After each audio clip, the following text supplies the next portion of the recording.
Out here in the wild, it looks like some freshly painted parts. What are these doing out here? Well, of course, it's because Cranky Motorsports out here doing some work again.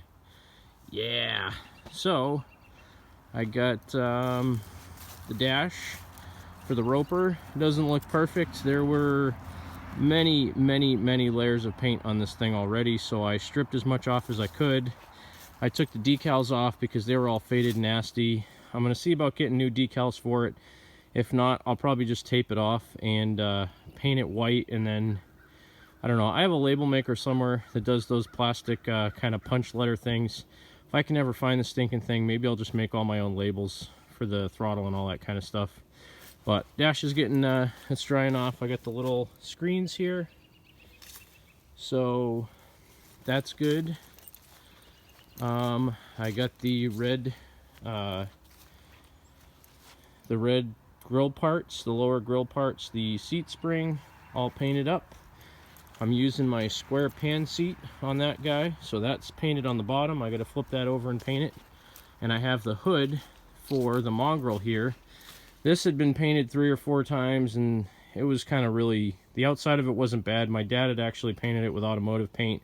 Didn't look bad, but it didn't match the inside. The inside was all rusty, so I just sanded the whole thing down and shot it with paint. And of course, I got wrinkles in it because I had started painting this last week with the Exo Rust brand, and I painted Rust-Oleum over it, and it wrinkled where the Exo paint was. So I'm just going to let it dry. It's going to be what it's going to be. It's not perfect, but that's the hood. The inside of that's painted. I'm going to let that dry for, you know, a little while, flip it over and paint the outside. That's that professional Rust-Oleum white, and that stuff dries in like 15 or 20 minutes, so I'm hoping that maybe the wrinkles will flatten out a little bit.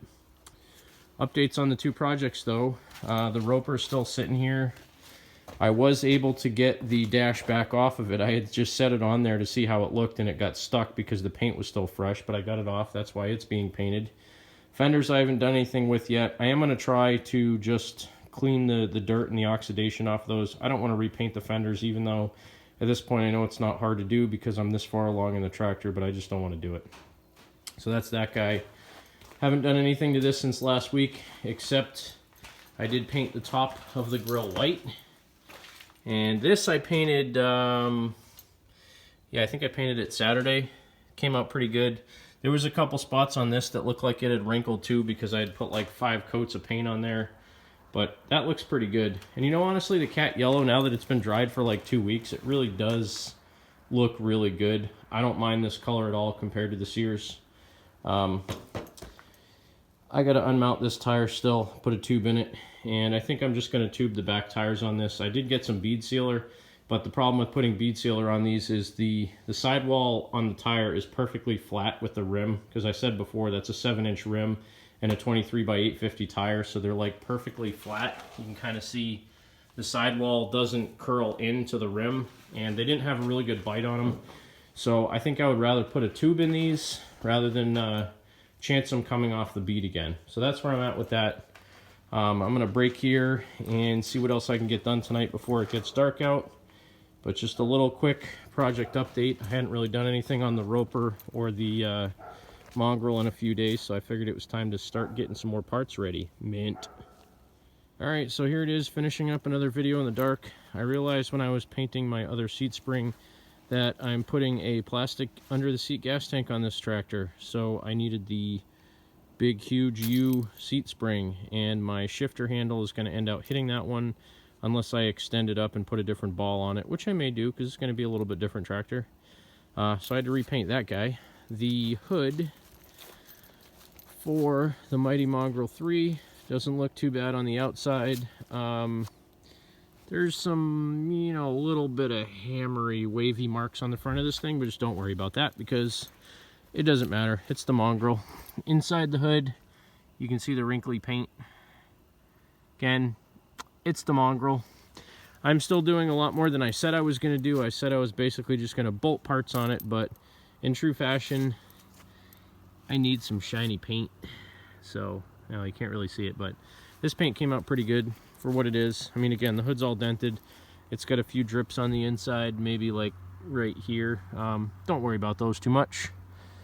looks pretty good. So that's the hood for the Mongrel. Again, seat spring for the Roper, and Roper dash is all painted up nice and black. The Roper seat, which may or may not have a little bit of runny paint in it too.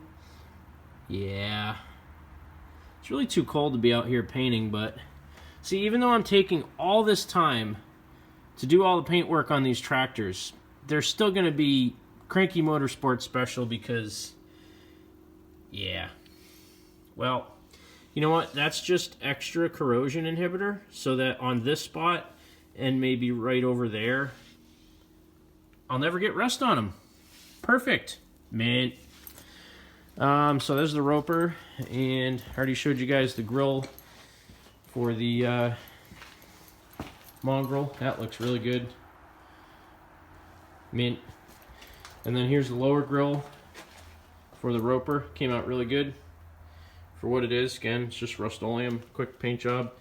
Got a fly in there. Not too happy about that. I'll have to wait till it dries and pick them out. Hopefully it just leaves 2 little footprints. But that is going to be the end of this video, except for another thing I said I wasn't going to do was paint the dash for the Mongrel. However, I remember that this has been painted a really ugly dull gray.